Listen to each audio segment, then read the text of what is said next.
One day, I got the news that my stepmother, who raised me, had passed away. I can't focus on work right now. I'll go to the funeral and say my proper goodbyes.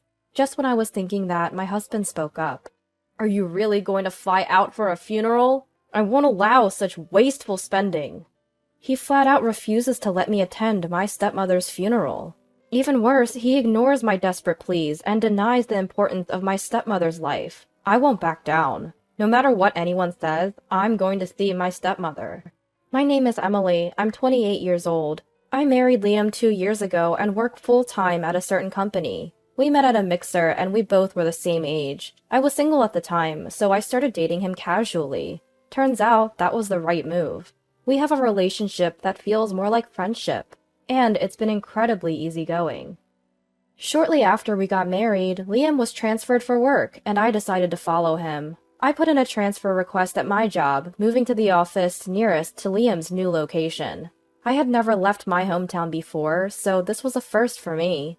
Leaving home was a bit sad, but the excitement of married life outweighed that. 2 years have passed, and I've completely acclimated to this new place. Life is good, for the most part.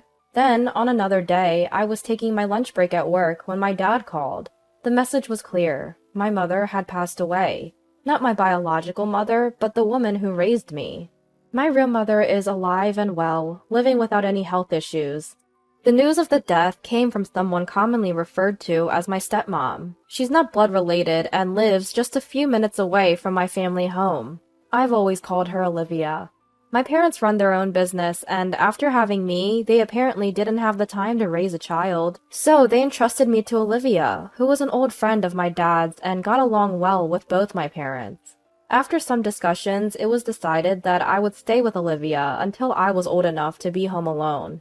Every day when I got home from school, Olivia would greet me with a smile. "Emily, welcome home! Did you have fun at school today?" "I did! But the homework today looks really hard. Can you help me, Olivia?" "Of course, but first let's have a snack." "A snack? Yay!" "Today we've got your favorite, chocolate chip cookies." "Really? I'm so happy! I love you, Olivia." Olivia always put me first. She scolded me when I misbehaved and praised me when I did well. I think we had a relationship as if we were true family. To me, Olivia was as important as my real parents. During the time until I could stay home alone, I spent more time at Olivia's house than my own. Meals and showers were mostly taken at her house. Since I've always been a good eater, the food expenses were no joke. So my parents decided to give Olivia a fixed amount of money each month. At first, she apparently refused to accept any money. "I'm doing this because I want to. I'm happy just being with Emily." That's what she said and stuck with that stance. However, my parents insisted, saying it wasn't right not to give her anything.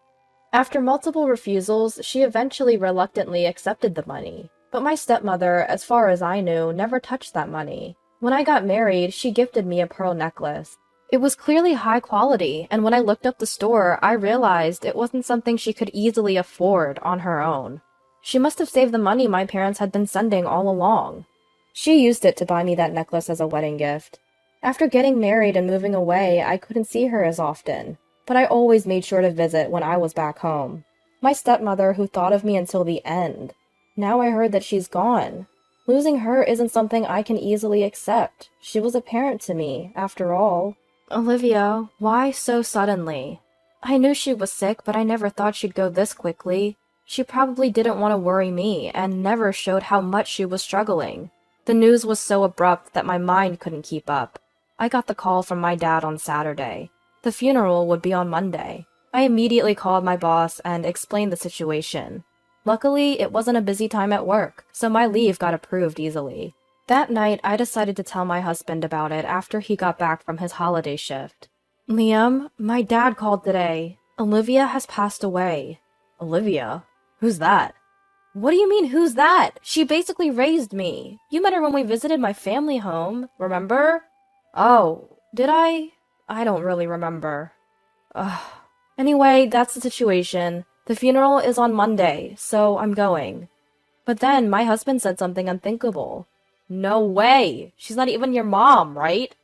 "What?" "I absolutely won't allow you to go to the funeral." With a dismissive comment, my husband starts fiddling with his phone. I'm stunned for a moment, but quickly snap back to reality, confronting him. Wait a minute, why? What's wrong with going to the funeral? Come on, how many times do I have to say it? She's not your mom, is she? What are you talking about? She's been like a mother to me. She's looked after me for years in place of my own parents. When I was younger, I spent more time with Olivia than I did with them. I plead desperately, but his face clearly shows he's not convinced. He lets out a sigh and bluntly tells me, Look, your parents paid her to take care of you, right? That just makes it a business. She was basically your babysitter. What a way to put it. The money was for my living expenses, nothing more. Sure. You can think that way if you want. She took care of you because she got paid. End of story. I can't believe you. How can you say that? Is it so wrong to want to properly say goodbye to someone who has been so kind to me? I never said that. All I'm saying is that there's no need to spend time and money on a stranger's funeral. What? Why do you get to decide that? It's my time and my money, so it has nothing to do with you. His callous remarks fuel a boiling rage within me. I bite my lower lip, struggling to keep my shouting in check. But it seems he's still not satisfied with my reaction. He smirks condescendingly and coldly states, You know, deep down, don't you? She only looked after you for the money. That's not true. Don't speak ill of Olivia. You're really stubborn. Just make sure you don't go to that funeral. If you do, you won't be forgiven. Olivia looking after me just for the money? That's absolutely impossible. She has always been so kind, and she continued to be good to me even after I grew up. Ultimately, we didn't speak the rest of the day and retreated to separate rooms. The next day, I decided to try talking to my husband again. His face looked stern, maybe still carrying the weight of last night's argument. Despite the tension, I gathered my courage and spoke up. Hey Liam, about yesterday.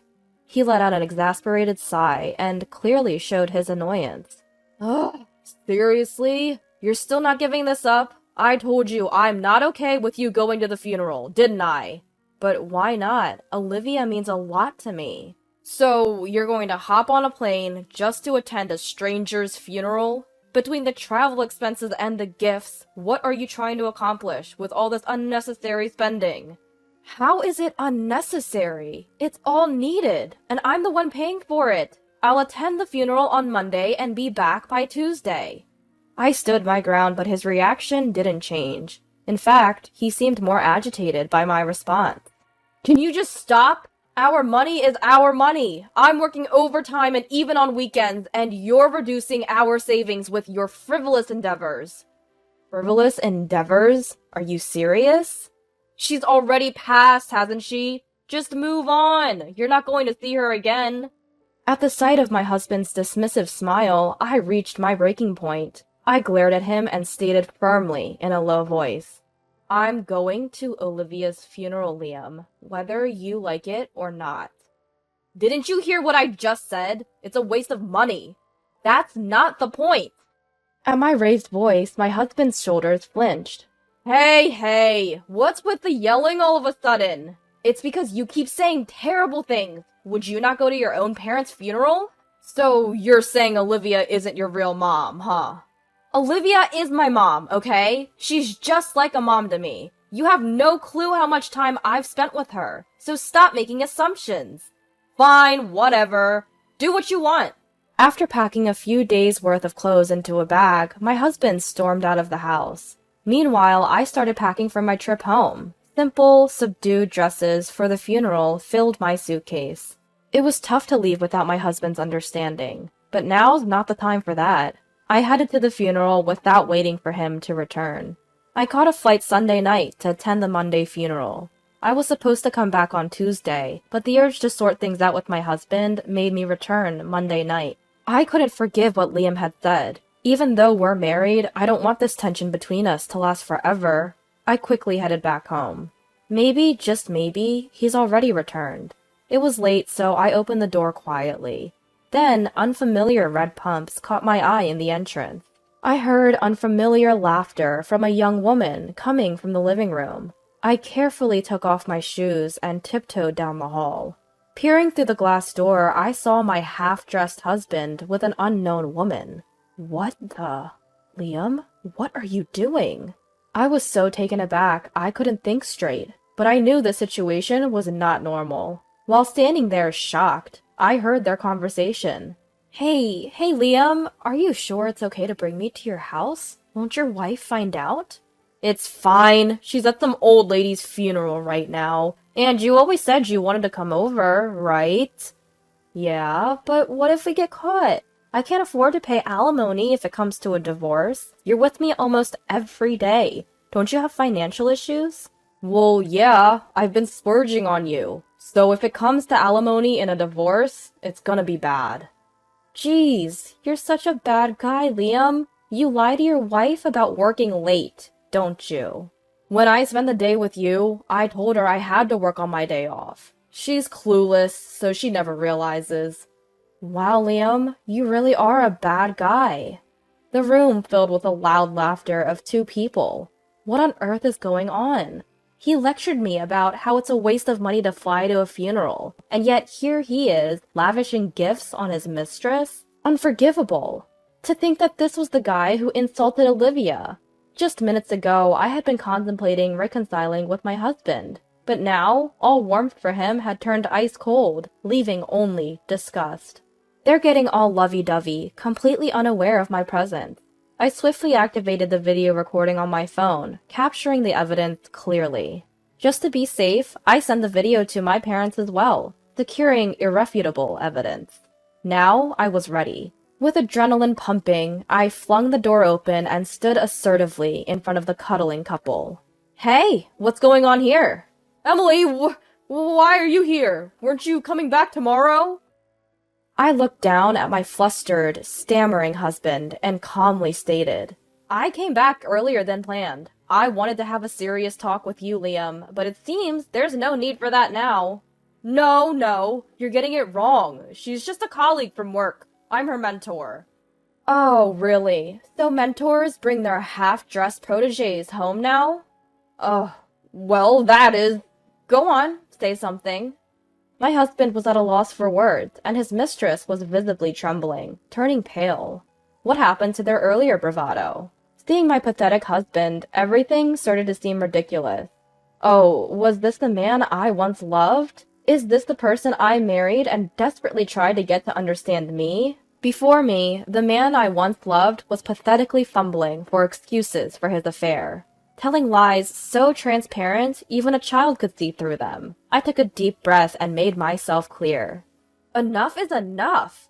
How much more do you need to disappoint me before you're satisfied? You have the nerve to waste money on your affair, yet complain about my spending on commuting? What about you? You're the one wasting money.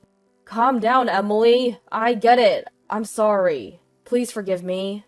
Forgive you? You've got to be kidding. You mock me, and then when it's convenient, you say you're sorry? Life doesn't work like that. You and your mistress can go to hell. Now get out, both of you! I threw my husband and his half-naked mistress out of the house and locked the door. I also tossed their belongings and clothes off the balcony. For a while, they continued to shout in front of the house. When a neighbor came out to check, they found a half-dressed man and woman. Eventually, the police were called, and they ended up giving statements at the station. The news broke at work, resulting in his mistress losing her part-time job, and my husband being demoted to a less responsible department. He managed to keep his job, but has been calling in sick frequently, unable to bear the cold stares from co-workers. As for me, I packed my bags and went back to my parents' house immediately. A few days later, I consulted a lawyer for divorce mediation and spousal support. He's still resisting the divorce.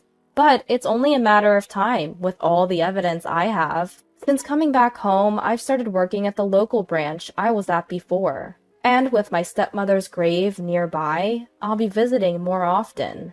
Olivia, I'll come see you often from now on. I said that as I stood in front of her resting place, hands pressed together in prayer.